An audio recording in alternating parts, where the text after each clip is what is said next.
بسم الله الرحمن الرحيم الحمد لله رب العالمين وصلى الله وسلم وبارك على سيدنا ونبينا محمد وعلى آله وصحبه أجمعين.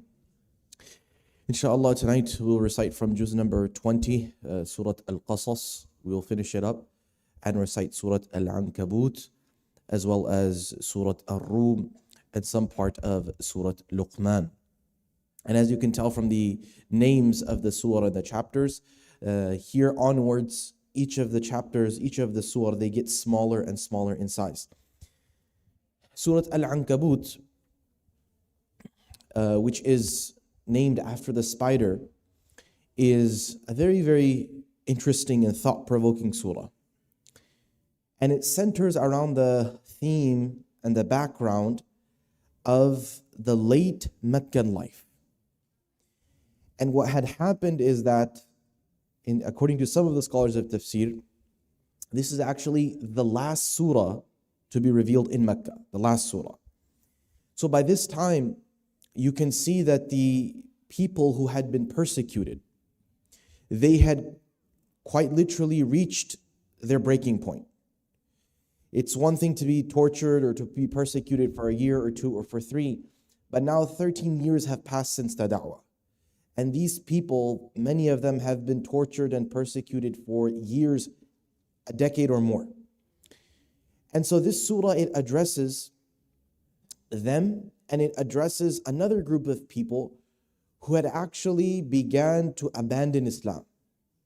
Because following Islam was actually very difficult. It was not easy. This is one of the blessings that Allah has on us. يُرِيدُ اللَّهُ لِيُخَفِّفَ عَنْكُمْ. That Islam, we say, is very easy. It's easy for us. But it's only easy for us because those that were given Islam first, they had to sacrifice a lot. And it wasn't very easy for them. But their sacrifices, part of why we say, رَضِيَ اللَّهُ عَنْهُمْ, Allah be pleased with them, they took up the bulk of the sacrifices, those that we could never imagine us dealing with. And they did that, and they passed on Islam to the next generation. Amongst them were a group of people who were weak in faith, weak in iman. So when they got afflicted and they had to deal with the pressures of what Islam meant in the Meccan society, some of them gave up. Some of them left Islam. Some of them just simply joined the Quraysh. Some of them, they simply abandoned society, moved away from Islam. In any case, the Quran addresses all 3 groups. The groups that are being tested, the groups that were tested and couldn't handle it, and the Quraysh of Mecca. And Allah Azza wa Jal gives a number of indications towards the hijrah, the permission to migrate that's coming. And there's brief mention of Ibrahim, of Nuh, of Qarun, of Fir'aun, of Ad, of Thamud, all of what seems to be random scattered things. But if we pick one ayah, ayah number 42, all of what's scattered, it actually becomes very clear. And that is the ayah which has, the surah is named after Al-Ankabut, the spider. And we've covered a few animals. We covered the bee, we covered the ant yesterday. Here the spider is mentioned. مَثَلُ الَّذِينَ اتَّخَذُوا مِن دُونِ اللَّهِ أَوْلِيَاءَ كَمَثَلِ الْعَنْكَبُوتِ اتَّخَذَتْ بَيْتًا. Allah gives a parable and He gives an example. He says that the example of those who call out to other than Allah, and actually you can open it up, it's not just calling out to other than Allah. اتَّخَذُوا أَوْلِيَاءَ, they have alliances, they have allies, they have sympathies, they have constructs in society that obviously oppose what Allah wants. But that's what their life centers around. Part of those, idols. Idol worship is a huge part of that. The example of these people is like the example of the spider. Now, it sounds kind of silly, like, okay, what's with the spider? What does the spider have to do with this? But as we mentioned with the animals, there's a precise reason why Allah mentions them. And actually tonight we're doing the first parable that we've covered this year. If we take a little step back, we talked about how the Quran uses different ways to explain.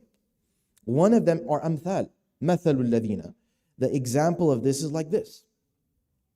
And just so we understand the power of this, because some of the mushrikun, they thought it's silly that the Quran would talk about amthal. Allah says, إِنَّ اللَّهَ لَا يَسْتَحِي أَن يَضْرِبَ مَثَلًا مَا بَعُوضَةً فَمَا فَوْقَهَا. Allah is not afraid to give an example, even that of a mosquito. Because examples parables are the easiest way to make someone understand something. It's very interesting because since you can find a toddler, you're in ECC, you're in preschool, through elementary school, through middle school, high school, you're in college, you're trying to understand even good comedy, even good social sports commentary, good analysis. The one thing that the human needs all throughout, and it's a huge part of pedagogy, meaning of the skill of how to teach, are good examples. If you can give a good example, you can explain a very difficult concept to someone who would have no idea of that particular concept. That's why when you don't understand, the first thing we ask is, okay, give me an example. Give me an example.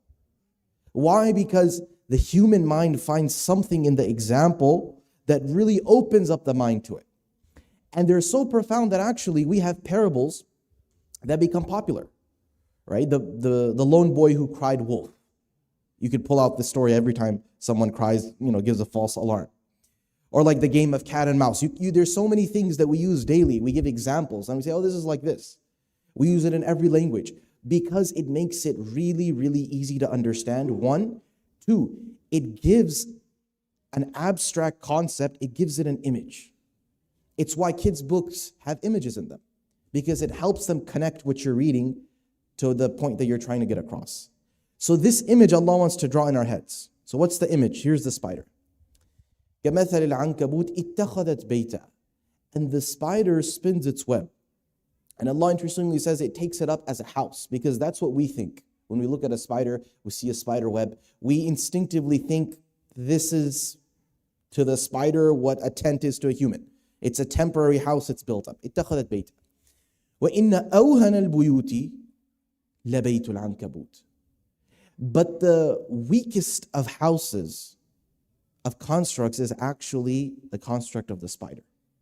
Now this is very, very interesting, because if you look at the spider and if you just study the spider and the spider web, you can see that at the same time, it is the most strongest thing and it's the most weakest thing.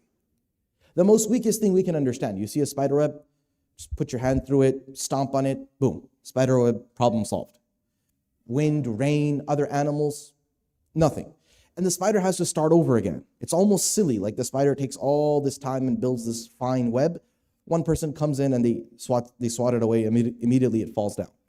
But also, if you look at research, the strongest natural material that we have discovered, if not one of the strongest, if not the strongest, is actually the spider's silk.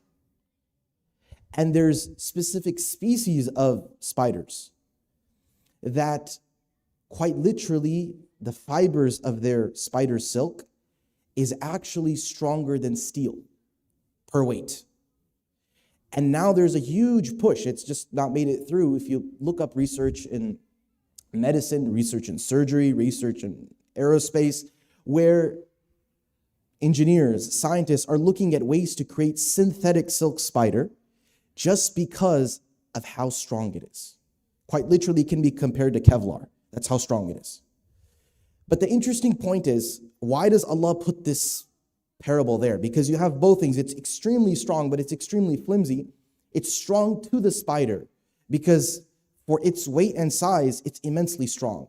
But it just doesn't have the capacity to build it where it can be strong enough to face one of us. And so Allah gives this example to show what?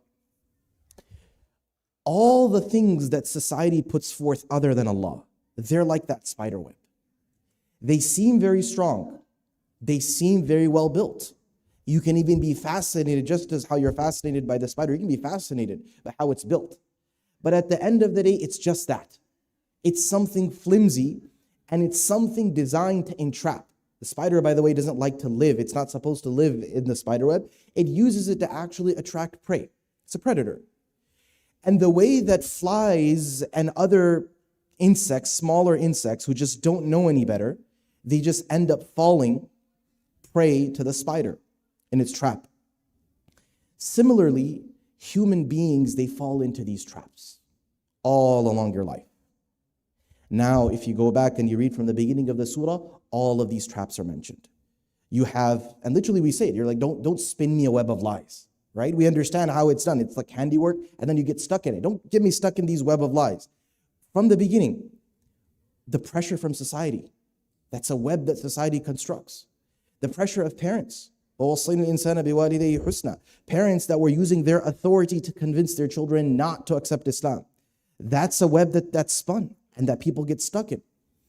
And then Nuh and then Ibrahim, each of them, they're countered with a society that puts forth a different web, different trap. And people fall into it. Sometimes it's mockery of the Prophet. Sometimes it's the allegation like with Ibrahim alayhi salam, how could you know better than your father? How could you know better than Azar? Every prophet had to deal with a different one. And so if you go back and read each of the prophets that are mentioned, they're mentioned with the specific trap that their people fell into. And obviously many people then end up falling, just like the flies that end up falling into this spider web, lots of people get caught up in it.